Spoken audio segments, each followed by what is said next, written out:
Hi there, I'm Joel Shapiro, Associate Dean at Northwestern University School of Professional Studies. And I'm Marina Davis, faculty of the School of Professional Studies and president of Tandem Consulting, a leadership and team-building consulting firm. Marina and I are here to discuss how young and mid-career professionals can be really successful in today's workforce. Marina's worked closely with lots of professionals at various points in their careers. She's helped organizations with employee development, with team building, and other areas of organizational development. So let me ask you, Marina, what is it that employers really want from their young and mid-career professionals? Joel, that's a really great question. I've had the opportunity to work with a number of organizations, and of course, employers will have differences in the specifics they're looking for. But there are some common themes that really seem to apply to every organization in every situation. First, employers want people with great communication skills. It isn't enough to just show up and work.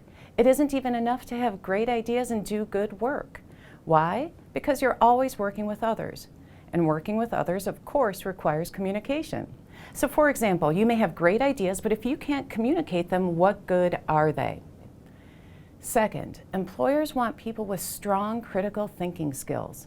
Good thinkers and good planners will help companies achieve their goals by not only implementing strategies, but by critically assessing those strategies and adapting them to various circumstances. Obviously, this ties to requiring strong communication skills. Third, employers value flexibility and intellectual agility. It's so rare for projects to go exactly as planned, and employees have to be able to adapt to those changing circumstances and be resilient. They need to be able to see others' viewpoints and not simply barge ahead with one and only one way to get things done. Thankfully, many of these critical traits can be developed through a high-quality education. I've seen it many times. Yeah, I agree entirely. People who never experience a really high-quality education can be at a real disadvantage in the workplace. Professionals without an undergraduate degree, for instance, just don't have the same opportunities as those who do. That's in part because employers value the credential, but also because the learning itself can be so valuable. Now, fortunately, there are some really exceptional educational opportunities that can be done in the evening and part-time. And this allows students to go to school while working a full-time job or having a life outside of the classroom.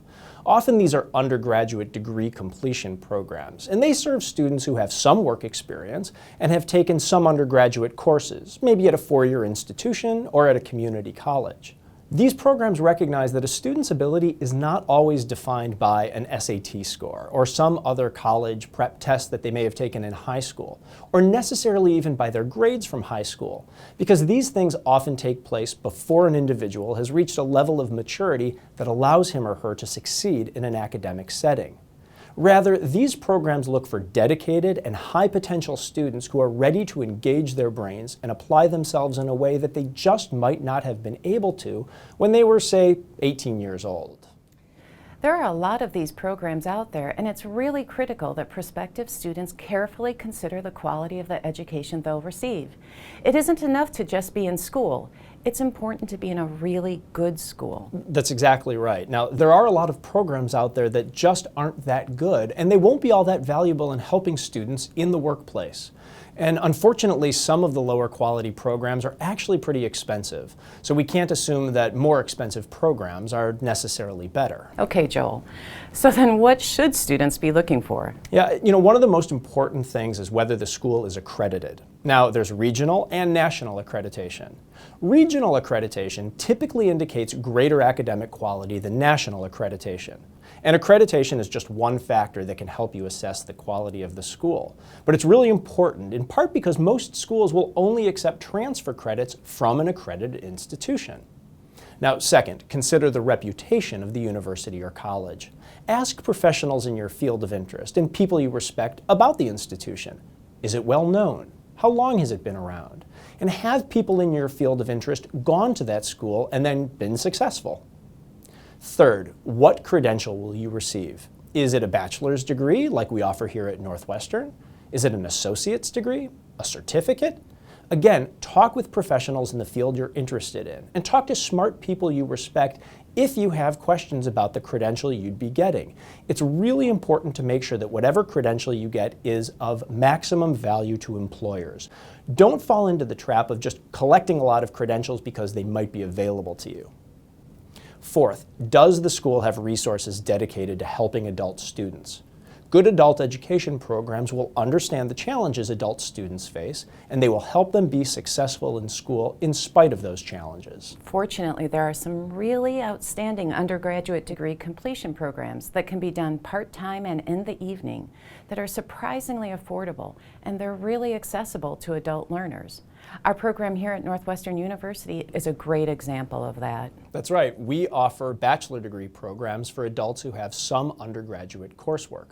Our courses are of very high quality, and not just saying that because Marina and I teach in them, but they challenge students to truly develop their critical thinking and communication skills that you mentioned before that employers find so valuable. Also, students graduate from our school with a degree from one of the world's top educational institutions, Northwestern University. And for so many of our students, that ends up being one of the keys to their professional success. Northwestern University is just one of those names that causes employers to sit up and take notice. That is so true. I've been teaching at Northwestern School of Professional Studies for a handful of years, and I'm always impressed by the extraordinary diversity of students in the class and how they're setting themselves up to be really successful professionals. They are passionate, ambitious, and committed. What employer would not want to hire someone like this?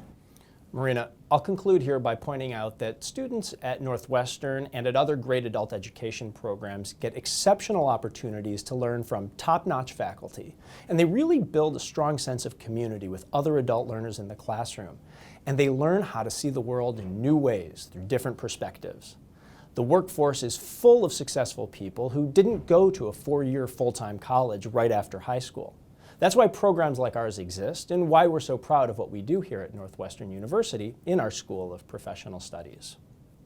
You know, a great education certainly can help you get a new job or transition your career, but it also can be of significant value throughout your entire life.